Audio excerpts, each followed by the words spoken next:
mbokk yi amaat nañu mbégteeg bànneex dalalaat leen ngir jox leen lu gën a fës ci xibaar météo li ci gën a fës nag mooy ay taw yu ñuy xaarandi lu ko dalee tey si guddi jëm ëllëg sa fajar si diwaan yi nekk si penku réew mi waaye ëllëg ci alxames ji taw ji nag dinañ ko ràññee si biir réew mi yëpp daanaka si gox-goxaan yëpp ñu ngi fay xaarandi ay taw yu ànd ak dënnu loolee nag dina wàññi tàngoor ji tuuti si biir réew mi bu ñu xoolee sunu naataalu satellite bi naataal ji lu ko dalee tey si guddi jëm ëllëg sa fajar mu ngi ñëwoon asamaan su dal daanaka bu bëriwul ndiir dara waaye si diwaan yi nekk si penku réew mi ñu ngi fay xaarandi foofee ay ndiir yuy gàddu taw ba tax na si wàllum prévision lu ko dalee tey si guddi jëm ëllëg sa fajar daanaka taw yi ñu ngi koy xaarandi tey si guddi jëm ëllëg sa fajar si diwaan yi nekk si penku réew mi ko dalee Matam Bakel Tamba dem Kédougou foofee ñu ngi fay xaarandi ay taw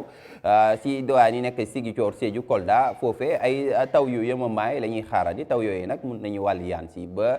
diwaan yi nekk Kaolack dem Fatick lu des si réew mi ab asamaan su bëri ndiir lañ fay xaarandi ak asamaan su dal daanaka bëri ndiir waaye bu dal la ñuy xaarandi si diwaan yi nekk soowu réew mi digg réew mi jëm ba si bët gànnaaru réew mi tàngooru guddi si jëm fajar si nag tàngoor si yemamaay lay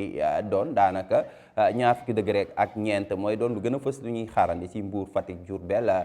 Kaffrine Kaolack waaye si Ziguinchor Sédhiou tamit ñu ngi ko fay xaarandi ñu ñëwee si Kolda Louga ñu ngi xaarandi foofu tamit ci gox yooyu nag ñaar fukki degré ak juróom ñaar fukki degré ak juróom benn ca Linguère ca Matam Ndar waaye bu ñu ñëwee sa Tamba dem Kédougou daanaka foofu ñaar fukki degré ak ñett lañ fay xaarandi sa Ndakaaru ak ca Bakel dem ba Podor foofu ñu ngi fay xaarandi ñaar fukki degré ak juróom ñaar ëllëg ci alxames bi comme ni ngeen ko gisee taw la ñuy xaarandi si biir réew mi lu ko dalee bët Saalum digg réew mi bët gànnaar ñëw ba si sow réew mi ñu ngi fay xaarandi ay taw yu ànd ak dënnu loolee nag dina wàññi tàngoor gi as tuut si biir réew mi ba tax na fanweeri degré ak juróom dem ba fanweeri degré ak juróom ñaar mooy doon lu gën a fës lu ñuy xaarandi si diwaan yi nekk si digg réew mi fanweeri degré ak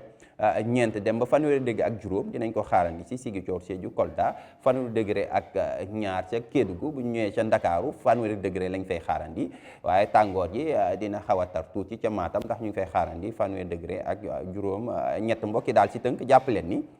yi taw dinañ wéy di ko xaarandi lu ko dalee tey si guddi si diwaan yi nekk si penku réew mi ay taw yu yemamaay si diwaan yi nekk si bët Saalum réew mi asamaan su dal waaye su bëri ndiir dinañ ko xaarandi tey si guddi si diwaan yi nekk si sow réew mi ak si bët gànnaar réew mi waaye ëllëg ci alxamis ji taw ji nag dinañ ko xaarandi si gox-goxaan yi bëri si biir réew mi daanaka si bët Saalum si digg réew mi si bët gànnaar ak si sow réew mi ñu ngi fay xaarandi ay taw ëllëg ci alxamis bi loolee nag dina wàññi tuuti tàngoor ji si biir réew mi mbokk yi lii moo fi gënoon fës si ay xibaar météo ñu ngi leen di jox dig daje ba ëllëg wasalaam